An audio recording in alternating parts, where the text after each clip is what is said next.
안녕하세요. 김건우 목사입니다. 5월 19일 수요일 아침입니다. 계속해서 잠언을 묵상하고 있습니다. 지난주 수요 말씀 묵상 때 잠시 나눈 바처럼 잠언은 주제가 다양하고 구절들 간의 연관성이 약해서 문맥과 흐름을 따라 정리하고 이해하기가 쉽지 않은 책입니다. 때문에 지난주에 나눈 3장 이후인 4장부터 오늘 본문인 10장까지를 어떻게 묵상하고 어떻게 나누면 좋을까 생각했습니다. 처음에는 그래, 지난주에 3장 전체를 묵상했듯이 이번 주에는 10장 전체를 묵상하자 생각했죠. 10장 역시 다양한 주제들을 다루고 있긴 하지만 선명하게 강조되는 주제 하나가 있거든요. 그런데 4장에서 10장을 읽고 묵상하던 중에 이런 관점으로 정리해 볼 수 있겠다 싶은 생각이 들었습니다. 바로 듣는 자와 말하는 자라는 관점입니다. 잠언은 모든 인간을 듣는 자로 묘사하고 있는 동시에 말하는 자로 묘사하고 있다는 생각이 들었기 때문입니다. 때문에 잠언은 듣고 말하는 것이 얼마나 중요한지를 거듭 강조합니다. 사랑하는 아들아, 너에게 듣는 실력, 귀의 지혜가 있기를 바란다. 사랑하는 아들아, 너에게 말하는 실력, 혀의 지혜가 있어야 한다. 잠언은 반복하고 또 반복합니다. 첫째로 잠언은 우리는 듣는 자로서 나그네 인생길을 살아간다고 말합니다. 때문에 들으라, 귀를 기울이라 이런 표현이 자주 등장하죠. 4장 10절 내 아들아 들으라 내 말을 받으라 그리하면 내 생명의 해가 길리라. 5장 1절 내 아들아 내 지혜에 주의하며 내 명철에 내 귀를 기울여서. 8장 6절 너희는 들을지어다 내가 가장 선한 것을 말하리라 내 입술을 열어 정직을 내리라. 8장 32절 아들들아 이제 내게 들으라 누구든지 내게 들으며 날마다 내 문 곁에서 기다리며 문설주 옆에서 기다리는 자는 복이 있나니. 하나님은 사랑하는 자녀들의 귀에 이렇게 호소합니다. 귀에 들리는 모든 소리에 귀를 기울이지 말고 오직 지혜의 말씀에 귀를 기울이라는 것입니다. 들리는 모든 소리를 따르지 말고 오직 하나님의 말씀을 따르라는 것입니다. 그러려면 듣는 실력이 필요하겠죠. 귀의 지혜가 필요한 것입니다. 잠언은 이 땅에서 살아가는 인간의 중요한 정체성 중 하나는 듣는 자, 즉 듣는 존재라고 말합니다. 공감이 됩니다. 선천적으로 또는 후천적으로 청각을 상실하지 않는 이상 모든 인간은 듣는 존재로 살아가게 되니까요.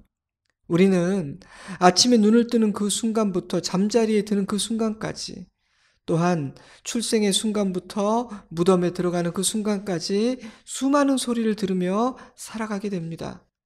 그러니 인간은 듣는 자, 듣는 존재입니다. 그런데 왜 잠언은 누구에게나 자연스럽고 지극히 당연한 이 듣는 일에 대해 이토록 강조하고 있는 것일까요? 왜 하나님의 자녀들에게는 듣는 실력, 귀의 지혜가 필요한 것일까요? 이 세상에는 어리석은 말, 부정적인 말, 거짓말, 더러운 말, 악한 말이 너무도 많기 때문입니다. 게다가 인간은 듣는 것에 엄청난 영향을 받는 존재이기 때문입니다. 때문에 들리는 것을 다 들어서는 안 됩니다. 그런데 문제는 귀는 항상 열려 있기에 온갖 소리가 다 들린다는 사실입니다. 왜 하나님의 자녀들에게는 듣는 실력, 귀의 지혜가 필요한 것인가? 많은 대답을 할 수 있겠지만 딱 한 가지만 나누겠습니다. 인간을 미혹하는 음녀가 있기 때문입니다. 지난 한 주간 동안 묵상했던 4장에서 10장 사이에는 이 사실이 굉장히 강조되고 있습니다. 잠언이 말하는 음녀는 하나님을 대적하는 존재이며 인간을 유혹하여 시험에 빠지게 만드는 모든 존재를 의미합니다. 어떤 구약학자는 이렇게 설명하기도 했어요.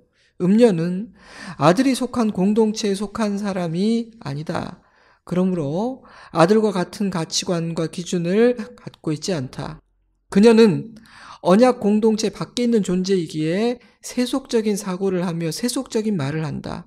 그러므로 하나님의 자녀가 음녀의 말에 귀를 기울이면 가치관의 혼란을 경험하게 된다. 잠언은 이 음녀를 덫을 놓고 희생물을 기다리는 사냥꾼으로 묘사합니다.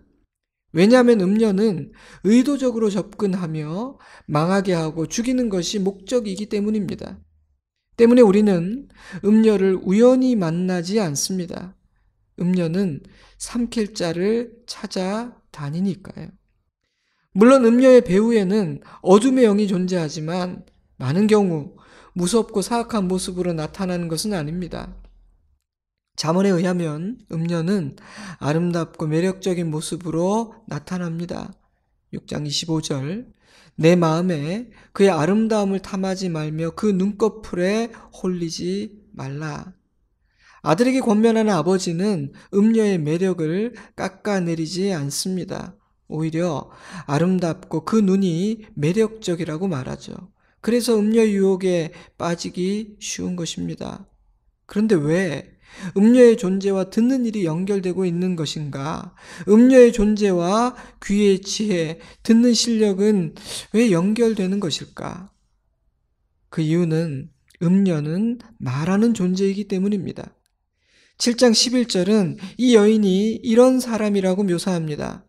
이 여인은 떠들며 완악하며 그의 발이 집에 머물지 아니하여.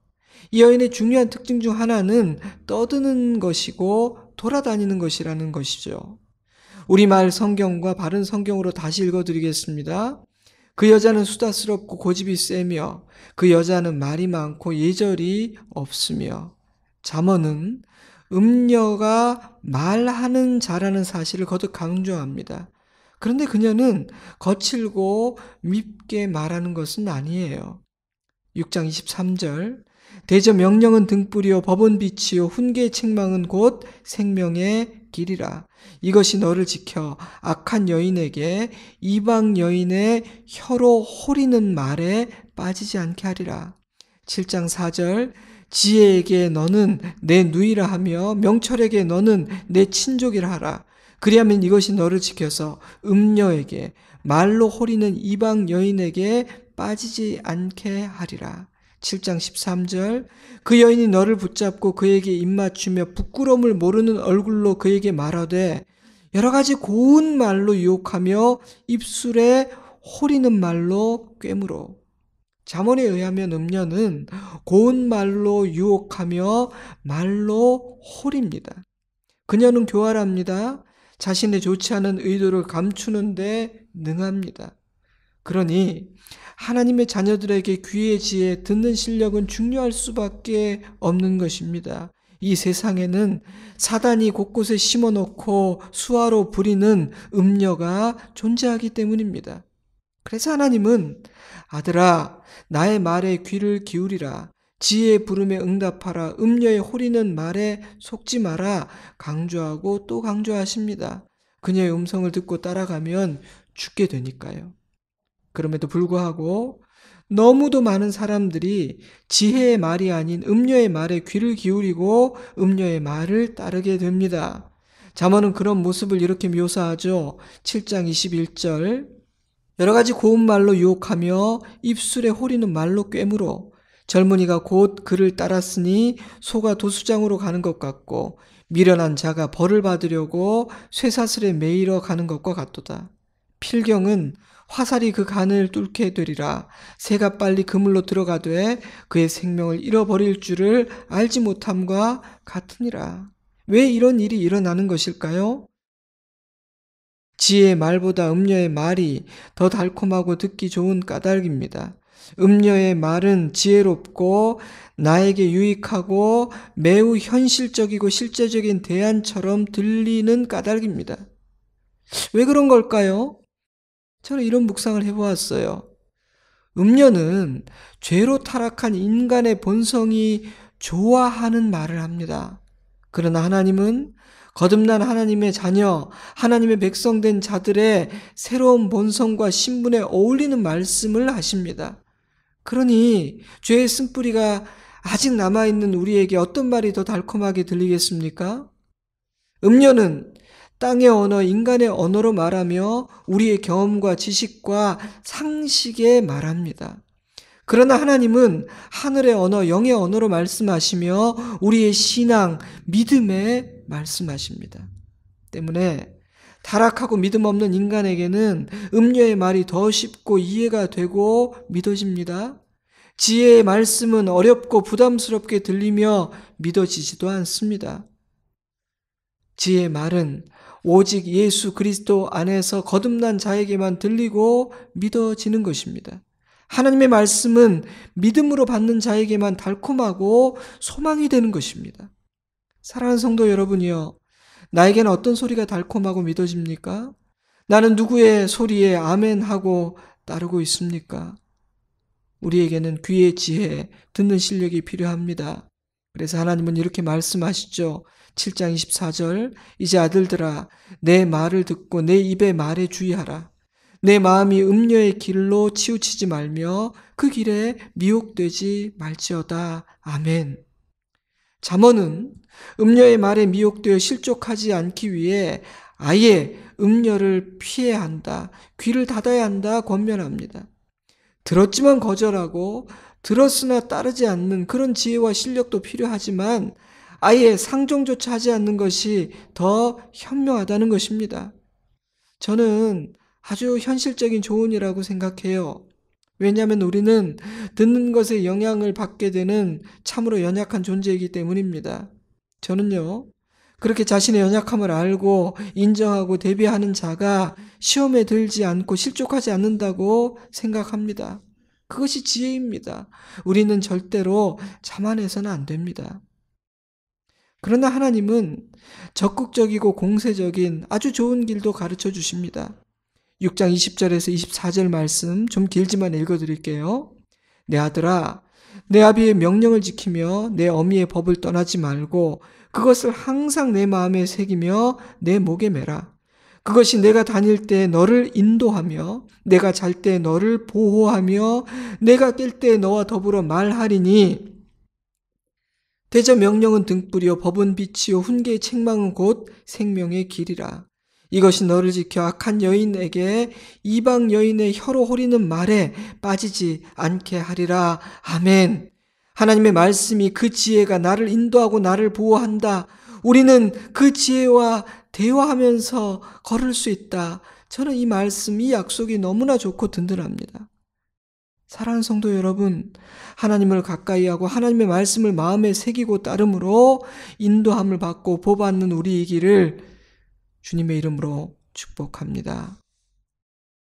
사랑하는 여러분, 하나님을 가까이 하고 하나님의 말씀을 마음에 새기고 따름으로 인도함을 받고 보호함을 받는 우리이기를 주님의 이름으로 축복합니다. 또한 잠언은 인간은 말하는 자로서 나그네 인생길을 살아간다고 말합니다. 선천적으로 또는 후천적으로 혀나 성대에 문제가 생기지 않는 이상 모든 인간은 말하는 존재로 살아가게 됩니다. 인간은 아침에 눈을 뜨는 그 순간부터 잠자리에 드는 그 순간까지, 또한 세상에 태어나 말문이 트이는 그 순간부터 무덤에 들어가는 그 순간까지 수많은 말을 하며 살아가게 됩니다. 그러니 인간은 말하는 자, 말하는 존재입니다. 그래서 잠언에는 혀에 대한 교훈이 굉장히 많습니다. 특히 10장에서는 집중적으로 강조되는 중요한 주제가 바로 말입니다. 제가 그 중에 일부만 읽어드리겠습니다. 10장 10절, 입이 미련한 자는 멸망하느니라. 의인의 입은 생명의 샘이라도 악인의 입은 독을 머금었느니라. 명철한 자의 입술에는 지혜가 있어도 지혜 없는 자의 등을 위하여는 채찍이 있느니라. 지혜로운 자는 지식을 간직하거니와 미련한 자의 입은 멸망에 가까우니라. 18절입니다. 미움을 감추는 자는 거짓된 입술을 가진 자요 중상하는 자는 미련한 자이니라. 말이 많으면 허물을 면하기 어려우나 그 입술을 제어하는 자는 지혜가 있느니라. 의인의 혀는 순은과 같거니와 악인의 마음은 가치가 적으니라. 의인의 입술은 여러 사람을 교육하나 미련한 자는 지식이 없어 죽느니라. 이러한 말씀들이 주어진 후 마치 결론처럼 잠언 10장은 이런 말씀으로 마무리됩니다. 31절이에요. 의인의 입은 지혜를 내어도 패역한 혀는 배임을 당할 것이니라. 의인의 입술은 기쁘게 할 것을 알거늘 악인의 입은 패역을 말하느니라. 잠언은 말의 지혜가 없는 사람을 미련한 자, 어리석은 자라고 부릅니다. 잠언에서는요, 못 배운 사람이 어리석은 사람이 아니라 혀의 지혜와 말하는 실력이 없는 사람이 어리석은 사람입니다. 무척 흥미롭죠? 말하는 지혜, 혀의 실력이 없으면 허물을 면하기 어려울 뿐 아니라 멸망으로 향해 나아가게 됩니다. 때문에 잠언은 입술을 제어하라고 권면합니다. 거짓을 말하는 것, 누군가를 중상모략하는 것, 말을 많이 하는 것, 입에 독을 머금는 것, 즉 좋지 않은 동기로 누군가에 대해 부정적이고 나쁜 말을 하는 것, 이런 것들은 미련한 입의 대표적인 특징이라고 말씀하십니다. 신약 성경 역시 결이 같아요. 에베소서와 골로새서 말씀을 읽어드립니다. 에베소 4장 29절, 무릇 더러운 말은 너희 입 밖에도 내지 말고 오직 덕을 세우는 데 소용되는 대로 선한 말을 하여 듣는 자들에게 은혜를 끼치게 하라. 골로새서 3장 8절, 이제는 너희가 이 모든 것을 벗어버리라. 곧 분함과 노여움과 악의와 비방과 너희 입에 부끄러운 말이라. 4장 6절, 너희 말을 항상 은혜 가운데서 소금으로 맛을 냄과 같이 하라. 그리하면 각 사람에게 마땅히 대답할 것을 알리라. 혀의 주인이신 우리 주님께서 우리의 입술을 통해 영광 받으시기를 이 아침 기도합니다. 우리가 입을 여는 자리마다 하나님의 은혜와 하나님 나라의 샬롬이 임하여 하나님의 나라가 이 땅에 이루어지기를 기도합니다. 아멘. 말씀을 정리해 보겠습니다. 오늘은 잠언 4장에서 10장 말씀을 듣는 자와 말하는 자라는 관점으로 묵상해 보았습니다. 인간의 나그네 인생길은 여러 가지 방법으로 묘사할 수 있을 것입니다. 오늘 저는 듣고 말하는 여정이라고 묘사해 보았습니다. 인간의 정체성은 다양한 방법으로 표현할 수 있을 것입니다. 오늘 저는 인간은 듣는 자인 동시에 말하는 자라고 표현해 보았습니다. 세상은 선하지 않습니다. 음녀도 존재합니다. 때문에 저와 여러분에게는 귀의 지혜, 듣는 실력이 필요합니다. 세상은 선하지 않습니다. 게다가 저와 여러분은 죄로 오염된 존재, 연약한 존재입니다. 때문에 우리에게는 혀의 지혜, 말하는 실력이 필요합니다. 저는 오늘 함께 묵상한 이 단락 안에서 주어지는 하나님의 궁극적인 처방은 바로 9장 10절 말씀이라는 생각이 들었습니다. 여호와를 경외하는 것이 지혜의 근본이요 거룩하신 자를 아는 것이 명철이니라. 아멘. 하나님을 알고 하나님을 경외하는 것, 바로 그것이 듣는 자요 말하는 자로서 나그네 인생 여정을 지혜롭게 살아갈 수 있는 비결인 것입니다. 사랑하는 주님, 오늘 하루 저의 귀와 혀를 거룩하게 하시고 지켜 주옵소서. 일평생 지혜의 말씀을 듣고 따르는 귀를 갖고 살게 하시고 하나님의 이름을 높이고 덕을 끼치는 혀를 갖게 하옵소서. 이 시간 주신 말씀을 묵상하며 잠시 기도하는 시간을 가지면 좋겠습니다. 귀를 열어 하나님의 음성을 들어보십시오. 입을 열어 나의 진실한 고백과 간구를 말씀드리시기 바랍니다. 사랑하는 여러분, 저는 주일에 뵙겠습니다. 사랑합니다. 축복합니다. 평안하세요. 건강하세요. 샬롬.